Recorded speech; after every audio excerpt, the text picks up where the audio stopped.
जय हिंद बच्चों। जो हमारी टेस्ट सीरीज चल रही है उसमें 10 नवंबर संडे को अपन ने पशु परीक्षा का टेस्ट दिया जिसमें टोटल 55 क्वेश्चन आए थे बच्चों। ठीक है, तो ये सीरीज इसी प्रकार चलती रहेगी। आपका जो है 24 नवंबर को फुल लेंथ सिलेबस टेस्ट भी होगा जिसमें पूरे 150 क्वेश्चन आएंगे। आपको ये चीजें पता होनी चाहिए, ठीक है, कि इसमें 1/4 माइनस मार्किंग है। और जो अपना संडे को टेस्ट होगा ना 24 नवंबर को, उसमें सभी पशु परिचय वाले बच्चों को मैं अनुरोध करूंगा कि टेस्ट देने जरूर आए, क्योंकि अपना पेपर कब है 1 से 3 दिसंबर के बीच में। तो अपन उस तैयारी को पहले भी एक बार आंक सकते हैं। बिल्कुल आपको वही वाला माहौल प्रोवाइड कराया जाएगा जैसा कि अपने एग्जाम हॉल में होता है ना। तो आप उस पेपर को जरूर देने आए, ठीक है। अपन ने इसमें टोटल जो है कितने 55 क्वेश्चन लिए थे बच्चों, ठीक है, जिसमें से 15 क्वेश्चन साइंस के थे। वो आपको मैं विद सॉल्यूशन कराऊंगा, ठीक है। मैंने इन सबको क्या कराऊंगा, मैं आपको सॉल्यूशन कराने वाला हूं, ठीक है। जो शुरू के 10 क्वेश्चन थे वो हमारे किसके थे, मानव रोग से संबंधित, ठीक है, और 5 क्वेश्चन थे हमारे भौतिक एवं रासायनिक परिवर्तन से संबंधित, ठीक है।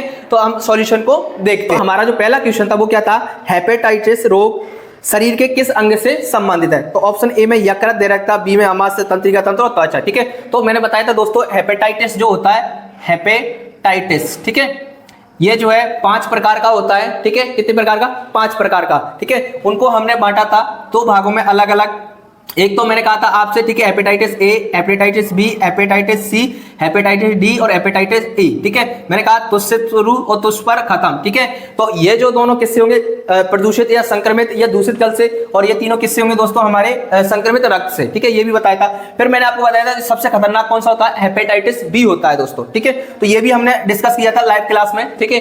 इसके बाद मैंने आपको बताया था कि इस रोग में होता क्या है, यकृत जो होता है, हमारा लीवर जो होता है, उसमें सूजन आ जाती है। तो इसने प्रश्न यही किया कि हेपेटाइटिस रोग शरीर के किस अंग से संबंधित है, मतलब कौन सा अंग प्रभावित होता है, ठीक है। तो यकृत, ठीक है, और ऑप्शन नंबर ए में दे रखा, तो इसमें क्या आएगा, ऑप्शन नंबर ए, ठीक है। अगला क्वेश्चन चलते हैं। निम्न में से कौन सा रोग रेट्रोवायरल या पक्ष विषाणु का समूह में आता है। मैंने आपको पहले ही बताया था दोस्तों कि HIV जो वायरस है, ठीक है, वो एक पक्ष विषाणु, ये एक समूह का नाम है, ठीक है, कोई एक पर्टिकुलर वायरस का नाम नहीं है, मतलब कि ये जो है संपूर्ण समूह का नाम है, ठीक है। तो इसमें क्या होता है कि जैसे कि एक ही स्कूल में अगर मान लो बायोलॉजी के 3 अध्यापक हैं, तो सबका नाम तो अलग अलग होगा, लेकिन उनको किस नाम से जाना जाएगा, बायोलॉजी के अध्यापक से। वैसे ही HIV एक समूह है जो किस समूह के अंतर्गत आता है, रेट्रोवायरस के संबंध आता है। तो ऑप्शन नंबर डी में दे रखा, तो इसका कौन सा आंसर हो जाएगा, इसमें पहले में ए हो जाएगा, दूसरे में क्या हो जाएगा, डी हो जाएगा। तीसरा क्वेश्चन है, दमा रोग प्रभावित करता है, दमा या अस्थमा जो रोग है वो हमारे शरीर के किस अंग को प्रभावित करता है। दोस्तों दमा या अस्थमा रोग में क्या होता है कि सांस लेने में तकलीफ होती है। तो डायरेक्टली देखो सांस किससे संबंधित है, फेफड़ों से संबंधित है। ऑप्शन नंबर बी इसका करेक्ट आंसर हो जाएगा, ठीक है। जो भी और ज्यादा वैसा होगा मैं आपको डिस्कस करूंगा, ठीक है। इसके बाद इनमें से कौन सा एक आनुवांशिक रोग है, ठीक है। तो मैंने आपको बिल्कुल कंप्लीट इनको डिवाइड किया था दोस्तों, ठीक है। रोग जो होते हैं 2 प्रकार के होते हैं, एक तो जन्मजात, एक उपार्जित। जन्मजात 2 भागों में बांटे थे, आनुवांशिक व अआनुवांशिक, ठीक है। इसके बाद उपार्जित को 2 भागों में बांटा था हमने, संक्रामक, असंक्रामक, ठीक है। फिर संक्रामक को 5 भागों में बांटा था दोस्तों, जिसमें मतलब कि जीवाणु कवक जनित, ठीक है, प्रोटोजोआ जनित, ठीक है, विषाणु जनित, ये कवक जनित हमने सारे देख लिए थे, कृमि जनित, है ना। तो अब जो आनुवांशिक रोग था उसमें मैंने आपको साफ साफ बताया था, उसके उदाहरण लिखाए थे, जैसे कि हीमोफीलिया हो गया, वर्णांधता हो गया, जितने भी सिंड्रोम वाले रोग हैं वो सारे हो गए। तो वो कौन से में आते हैं, आनुवांशिक। तो इसमें देखो साफ साफ मिल रहा है हमारा दोस्तों कौन सा है, जो हीमोफीलिया वो आनुवांशिक रोग है, ठीक है। हैजा संक्रामक में आएगा दोस्तों, मोतियाबिंद जो है असंक्रामक में आएगा, ठीक है। पाइलेरिया ये प्रदूषण से संबंधित ये रोग है, ठीक है। तो ये भी हो गया। अगला क्वेश्चन था टाइफाइड रोग है, ठीक है, मतलब टाइफाइड रोग किससे होता है। तो इसके लिए हमने ट्रिक याद करी थी बाकायदा। टाइफाइड के लिए ट्रिक क्या थी हमारी कि टी गोसी पंडित का टीका न्यूह है। हमारी ट्रिक क्या थी, टाइफाइड जो रोग है, ठीक है, उससे पूछा गया कि टाइफाइड किससे संबंधित है, जीवाणु से है कि किसी अन्य चीज से है। तो देखते हैं, तो जितने भी जीवाणु जनित रोग होते हैं या बैक्टीरिया जनित, इसके लिए ट्रिक थी हमारी टी गोसी पंडित का टीका न्यूह है, ठीक है। इसमें सारे कौन से आ जाते हैं, जीवाणु जनित रोग, ठीक है। तो देखो टी से ही क्या बना दोस्तों, टाइफाइड, ठीक है। और प्रश्न क्या किया गया कि टाइफाइड रोग है, ठीक है, किससे संबंधित है, कौन सा जनित है, ठीक है। जीवाणु जनित है, विषाणु, प्रोटोजोआ, कवक, ठीक है। आपको पेपर सामने रखना तब जाके ज्यादा बेहतर समझ में आएगा, ठीक है। तो जो जीवाणु जनित में पहला ही कौन सा आ रहा है हमारा दोस्तों, टाइफाइड, ठीक है। तो टाइफाइड रोग जीवाणु जनित है, वो से गोनेरिया, सिफिलिस, ठीक है, प्लेग, डिप्थीरिया, तपेदिक, कुष्ठ, मतलब कुष्ठ या काली खांसी, टिटनेस, इसको भी कुष्ठ या काली खांसी दोनों में से एक पढ़ लेंगे, निमोनिया और हैजा, ये सारे कौन से, जीवाणु जनित, ठीक है। तो हमारा टाइफाइड रोग किसमें आएगा दोस्तों, जीवाणु जनित रोगों में आ जाएगा, ठीक है। जो कि कौन से ऑप्शन दे रखा है बच्चों, ये दे रखा है हमारे ऑप्शन नंबर, ये 5वें का ए, ठीक है, 5वें का ए, ये चौथे को हम पढ़े आए थे, ये लो अगला क्वेश्चन है डेंगू रोग का रोगजनक है, ठीक है। इसमें कई सारे बच्चों ने मतलब कि क्या किया होगा, रोग वाहक को टिक किया होगा, ठीक है। ऐसा नहीं है, रोगजनक मतलब जो रोग को करे, ठीक है। बहुत सारे बच्चे इसमें या तो मादा एडिज, मैंने ऑप्शन भी वही दिया था, मादा एडिज मच्छर पहले, ठीक है, तो वो भी करके आ सकते हैं, ठीक है। फिर दूसरा मादा एनाप्लिस दिया था। तीसरे नंबर पर अर्नो लिखने में आ गया, वो आएगा बच्चों अरबो वायरस, ठीक है। क्या ऑप्शन नंबर सी मैंने करेक्ट करा दिया था, तो अरबो वायरस इसका राइट आंसर होगा, ठीक है। तो ये भी हो गया हमारा। फिर अगला है एड्स दिवस कब मनाया जाता है, ठीक है। तो एड्स दिवस जो है दोस्तों कब मनाते हैं हम, 1 दिसंबर के दिन, ठीक है। कब मनाते हैं, 1 दिसंबर को। कौन से ऑप्शन में मिल रहा है, ये ऑप्शन नंबर बी में मिल रहा है, ठीक है। फिर है पेचिस रोग का रोगजनक है, ठीक है। तो पेचिस रोग जो होता है दोस्तों, ये भी हमारे संक्रामक रोगों का हिस्सा है, ठीक है, जो कि होता है एंट अमीबा स्टोलाइटिका, ठीक है। तो ऑप्शन नंबर इसमें कौन सा रखा है, एंट अमीबा स्टोलाइटिका, एट में ए आएगा, है ना, ये आ गया हमारा एट ए, ठीक है। 7 हो गया, 8 हो गया। फिर आता है मैट हीमोग्लोबिन रोग का कारण है। दोस्तों मैट हीमोग्लोबिन में क्या होता है कि जो अगर पानी में नाइट्रेट की मात्रा आ रही है, ठीक है, किसकी, नाइट्रेट की, NO3 की, तो क्या होगा, बच्चे का शरीर जो है नीला पड़ने लगेगा, इसको ब्लू बेबी भी बोलते हैं। तो ये इसमें क्या आएगा, NO3, option number B is the correct answer, ठीक है। अगला चलते हैं, किस रोग में आरबीसी का आकार असीआकार हो जाता है, ठीक है। तो मैंने आपको पढ़ाया था कि आरबीसी जो है, ठीक है, इसकी कमी अधिकता ईडीसी से रोग तो होते हैं। कमी से कौन सा रोग तो होता है दोस्तों, एनीमिया, इसी का अन्य नाम है रक्तहीनता, खून की कमी, रक्ताल्पता, ये सारे इसी नाम, ठीक है। अधिकता से जो रोग होंगे इसके अपोजिट चले जाएंगे, लेकिन इसका आकार कैसा हो जाए, असीआकार, मतलब ये आरबीसी का आकार वैसे तो गोल चपटा होता है, कस्तरी नुमा होता है, डिस्क नुमा होता है, लेकिन कैसा हो जाए, ऐसा कुछ आंसिया जैसा, दराती जैसा, ठीक है। उस रोग को कहते हैं हम सिकल सेल एनीमिया, ठीक है, जो कि हमारे कौन से ऑप्शन में मिल रहा है बच्चों, डी ऑप्शन, ठीक है। ये रहा हमारा D option right, sickle cell anaemia. अगला है, फिर ये 10 क्वेश्चन हमारे रोग से संबंधित। अगला तो बच्चों क्वेश्चन नंबर 11 देखते हैं। क्वेश्चन नंबर 11 क्या कहता है कि निम्न में से कौन सा एक रासायनिक परिवर्तन नहीं है। यहां से हमारे जो क्वेश्चन है वो कौन से शुरू हो चुके हैं दोस्तों, हमारे भौतिक एवं रासायनिक परिवर्तन, ठीक है। प्रश्न पूछा गया निम्न में से कौन सा एक रासायनिक परिवर्तन नहीं है। तो देखो मैं आपको कंसेप्ट को भी समझाता चलूंगा कि परिवर्तन 2 प्रकार के होते हैं। कितने प्रकार के, 2 प्रकार के। एक होता है भौतिक और एक होता है रासायनिक, ठीक है। परिवर्तन कितने होते हैं, रासायनिक परिवर्तन, ठीक है। तो देखो भौतिक परिवर्तन में कभी भी नया पदार्थ नहीं बनेगा दोस्तों, ठीक है। आप उसे पुनः प्राप्त कर सकते हैं, ठीक है। क्या कर सकते हैं, पुनः प्राप्त। इसमें जो है इनके गुण जो है नहीं बदलते हैं, गुण कभी भी नहीं बदलेंगे।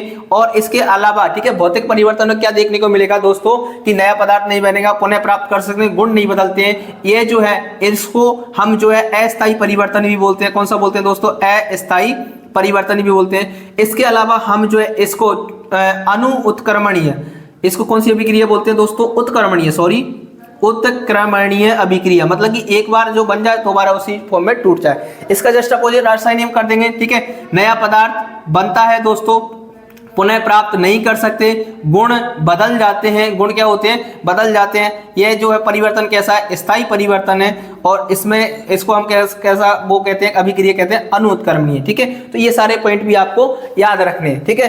अब देखो प्रश्न क्या कह रहा है, इसमें कौन सा जो परिवर्तन है एक रासायनिक परिवर्तन नहीं है, इसका मतलब भौतिक परिवर्तन। देखो अब पहला ऑप्शन क्या है हमारा, दूध से दही बनना, ठीक है। एक बार आपका दूध बन गया, वो दही मतलब कि दूध किसमें कन्वर्ट हो गया, दही में, ठीक है, लैक्टोबैसिलस जीवाणु द्वारा। तो अब आप क्या उस दही को वापस से दूध में कन्वर्ट कर सकते हैं, नहीं कर सकते। तो हमारी इस वाली कंडीशन को फॉलो नहीं कर रहा, इसका मतलब ये किसमें, रासायनिक परिवर्तन में, ठीक है। फिर दूसरा हमारा पॉइंट है क्या है, कागज का गीला होना। दोस्तों एक बार कोई कागज गीला हो गया, ठीक है, क्या उसको हम वापस सुखा सकते हैं, बिल्कुल सुखा सकते हैं। क्या उसमें हम लिख सकते हैं, गीले से पहले भी लिखा जा रहा था, गीले के बाद भी उस पर हम लिख सकते हैं। इसका मतलब कि उसके गुण नहीं, मतलब कि गुण नहीं बदले, ठीक है। नया पदार्थ भी नहीं मिला, ठीक है, पुनः भी प्राप्त कर लिया, एक तरीके से पहले सूखा था, फिर गीला हो, फिर सूखा हो गया, गुण भी नहीं बदले, अस्थायी परिवर्तन, उत्क्रमणीय परिवर्तन। इसका मतलब कि इसका आंसर कौन सा होगा, ऑप्शन नंबर बी। ये जो है कौन सा परिवर्तन है दोस्तों, हमारा भौतिक परिवर्तन का एक उदाहरण। देखो अगला है कागज का सड़ना, ठीक है। अगर कागज बिल्कुल रद्दी हो गया, रद्दी का तात्पर्य सड़ गया, दीमक लग गई, तो सड़े हुए कागज को आप दोबारा नहीं बना सकते, ठीक है। तो ये भी रासायनिक में चला जाएगा। इसके बाद है हमारा लोहे पर जंग लगना, ठीक है। तो ये भी किसमें आता है दोस्तों, हमारे रासायनिक परिवर्तन में आता है। अगला क्वेश्चन है क्वेश्चन नंबर 12, क्रिस्टलीकरण उदाहरण है, मतलब कि रासायनिक का या भौतिक का या भौतिक परिवर्तन का या जैविक परिवर्तन का। तो दोस्तों जो क्रिस्टलीकरण है ये हमारा कौन सा, क्रिस्टलीकरण का मतलब किसी भी चीज को छोटे छोटे टुकड़ों में उसका तोड़ना, ठीक है। तो तोड़ रहे दोबारा चिपका सकते हैं, ETC ये काम कर सकते हैं। इसका मतलब ये भी कौन सा, भौतिक परिवर्तन का उदाहरण। Option number C is the correct. देखो मैं आपको इसमें बी है, इसमें सी है 12 में। 13 में चलते हैं हम। निम्न में से कौन सा एक रासायनिक परिवर्तन है? ठीक है, लोहे पर जंग लगना, भोजन का पकना। ठीक है, तो ये दोनों के दोनों रासायनिक है और ऑप्शन नंबर अगला का ए व बी दोनों। ठीक है, तो इसका मतलब सी है इसका करेक्ट आंसर होगा। ठीक है, लोहे पर जंग लगना भी यही हो गया। ठीक है, भोजन का पकना। अगला है कौन सी अभिक्रिया भौतिक परिवर्तन का उदाहरण नहीं है? ठीक है, देखो प्रकाश संश्लेषण। ठीक है, ये रासायनिक अभिक्रिया का उदाहरण। ठीक है, प्रकाश संश्लेषण में अगर मान लो पूछ ले प्रकाश संश्लेषण है भौतिक परिवर्तन, रासायनिक परिवर्तन या अभिक्रिया पूछ ले तो सब उसका आंसर यही आएगा। अगला क्वेश्चन मतलब अगला ऑप्शन क्या? भोजन का पाचन। ठीक है, भोजन के पाचन में भी एक रासायनिक प्रोसेस होती है, रासायनिक अभिक्रिया होती है, तो ये भी हमारा रासायनिक परिवर्तन या रासायनिक अभिक्रिया में आएगा। ठीक है, लेकिन बाष्पीकरण। ठीक है, बाष्पीकरण का मतलब क्या होता है? जल का या कोई भी जो हमारा तरल या द्रव पदार्थ है उसका क्या होना, मतलब कि डायरेक्ट से तरल, मतलब कि तरल से या द्रव्य से। ठीक है, क्या होता है दोस्तों? द्रव्य से किस में बदल जाए? बाष्प में या गैस अवस्था में बदल जाए, इसको बाष्पीकरण कहते हैं। ठीक है, तो ये लेकिन हम इसको वापस से प्राप्त भी कर सकते हैं, इसलिए ये परिवर्तन कौन सा होगा दोस्तों? भौतिक परिवर्तन। तो क्रिस्टलीकरण ये हमारा आंसर हो जाएगा। अगला ऑप्शन क्या था? अंकुरण। अंकुरण का मतलब क्या होता है बच्चों? कोई अगर बीज एक बार उग गया है तो बीज उग गया है तो इसका मतलब कि वो बीज जो है, ठीक है, पुनः दोबारा बीज में नहीं बदलेगा, वो पौधा बन गया अंकुरण के बाद। तो ये भी कौन सा परिवर्तन होगा दोस्तों? रासायनिक परिवर्तन या रासायनिक अभिक्रिया होगी। अगला प्रश्न है हमारा कौन सी जो है अभिक्रिया भौतिक परिवर्तन, ये हो गया। ठीक है, फिर खाली जगह करके 15वां एक भौतिक परिवर्तन का उदाहरण, मतलब अलग अलग ऑप्शन है, खाली जगह में भरना है। लोहे पर जंग लगना दोस्तों किसका उदाहरण? रासायनिक का। अगला कौन सा है? मैग्नीशियम तार का जलना। ठीक है, तो ये भी हमारा किस में आता है दोस्तों? रासायनिक परिवर्तन में ही आता है। याद रखें, मैग्नीशियम तार जब जलती है, ठीक है, नया पदार्थ और उसका कलर भी चेंज हो जाता है। ठीक है, तो वो भी हमारा किसका उदाहरण है दोस्तों? हमारे रासायनिक परिवर्तन का। अगला ऑप्शन था हमारा विद्युत बल्ब का प्रदीप्त होना। प्रदीप्त होना मतलब जलना। ठीक है, अगर एक बार विद्युत मिल रही है, ठीक है, तो वो जल गया, लाइट चली गई, बुझ गया, जल गया, तो ये तो एक दूसरे रिवर्सल चीजें हो रही हैं। ठीक है, तो इसका मतलब ये भौतिक परिवर्तन है। अगला कौन है? शोषण। शोषण किसमें आएगा? रासायनिक। और प्रश्न क्या पूछा गया? एक भौतिक परिवर्तन का उदाहरण है, तो कौन आएगा इसमें दोस्तों? बच्चों विद्युत बल्ब का प्रदीप्त होना, ये इसका करेक्ट आंसर होगा। ठीक है, तो 15 तक साइंस के क्वेश्चन थे, बाकी जो और गुरुजियों ने मुझे डायरेक्ट आंसर सेंड किए तो मैं आपको बता देता हूँ। तो 15 के बाद 16 से मैं बताता हूं दोस्तों।